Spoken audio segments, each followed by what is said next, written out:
প্রথমে সবাইকে আসসালামু আলাইকুম, ঈদ মুবারক। আশা করি সকলেই ভালো আছেন। আপনারা অনেকেই আমাকে মেসেজ দিয়ে বলতেছেন যে ভাই কীভাবে আপনারা ঈদের পোস্টার ডিজাইন করবো আমাদের একটি ভিডিও দেন।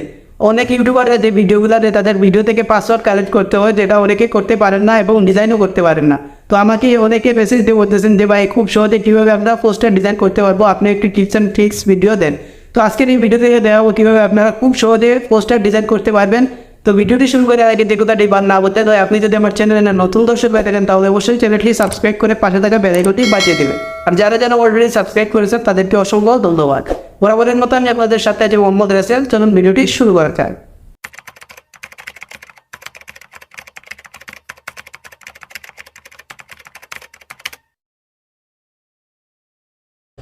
গাইজ, চলে আসলাম মোবাইলের স্ক্রিনে। এখান থেকে আপনাদের ফোনের ক্রোম ব্রাউজারটি ওপেন করে নেবেন।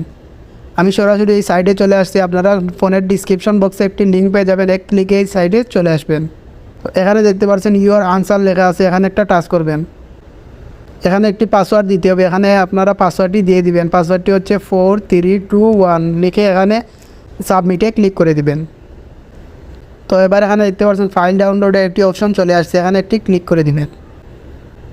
উপরে দেখতে পাচ্ছেন ডাউনলোডের একটি অপশন রয়েছে, এখানে একটা টাচ করে দিবেন।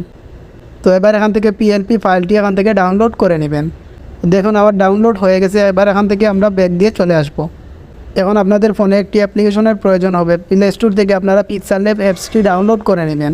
আমার অলরেডি ডাউনলোড করা আছে, আমি এখান থেকে ওপেন করে নিচ্ছি। কর্নারে দেখতে পাচ্ছেন 3 ডট রয়েছে, এখানে একটা টাচ করবেন। এখানে দেখতে পাচ্ছেন ওপেন পিএলপি ফাইল লেখা আছে, এখানে একটা টাচ করে দেবেন। তো এবার এখানে আমরা যে ফাইলটি ডাউনলোড করেছিলাম সেটা এখানে অ্যাড করতে হবে। তো অ্যাড করার জন্য এখানে দেখতে পাচ্ছেন পিএনপি রয়েছে, এখানে একটা টাচ করবেন। এবার এখানে দেখতে পাচ্ছেন ডাউনলোড একটি ফোল্ডার রয়েছে, এখানে একটা টাচ করে দিবেন। নিচের দিকে একটু স্ক্রল করবেন। এখানে দেখতে পাচ্ছেন আমরা যে ফাইলটি ডাউনলোড করেছিলাম সেটা এখানে চলে আসছে। তো আমরা যদি এটার উপরে এখানে ক্লিক করে দিই তো ফাইলটি আমাদের ওপেন হয়ে যাবে। তো এখান থেকে আমরা ওপেন অ্যাডে ক্লিক করে দিব। তারপর এখান থেকে বেকে চলে আসবো। এবার এখানে দেখতে পাচ্ছেন পোস্টারটি রেডি করে আছে। এখান থেকে শুধুমাত্র আমাদের ফটোয়ার নামটি চেঞ্জ করতে হবে। তো ফটোয়ার নামটি চেঞ্জ করার জন্য এখানে দেখতে পাচ্ছেন একটি অপশন রয়েছে, এখানে একটা টাচ করবেন। নিচের দিকে একটু স্ক্রল করবেন। এখানে দেখতে পাচ্ছেন ফটোটি লক করা আছে, এটাকে এখান থেকে আনলক করে দিবেন। দেন এই অপশনটিতে আবার টাচ করে দিবেন। এবার এই ফটোর উপরে একটু টাচ করবেন। দেখুন এই ফটোটি এখন কিন্তু আমরা এখান থেকে ডিলিট করে দিব। তো এখান থেকে আমরা এই ডিলিট করে দিলাম, ওকেতে টাচ করে দিবেন। এবার প্লাস আইকনে ক্লিক করবেন। এখান থেকে ফ্রম গ্যালারি সিলেক্ট করে দিবেন। তো এবার আপনারা যে ফটোটি এখানে অ্যাড করতে চান সেটা এখানে সিলেক্ট করে দিবেন। এখান থেকে আপনারা চাইলে ক্রুপও করতে পারেন, আপনারা ক্রুপ করে নেবেন। তো আমি এখান থেকে টিক মার্কে ক্লিক করে দিলাম। এবার দেখতে পাচ্ছেন এখান থেকে ফটোটি আমার অ্যাড হয়ে গেছে। তো এখানে কিন্তু আমার ফটোটি উপরে চলে আসছে। এখন আমরা এটাকে নিচে নেওয়ার জন্য এখানে দেখতে পাচ্ছেন এডিট আইকন রয়েছে, এখানে একটা টাচ করে দিব।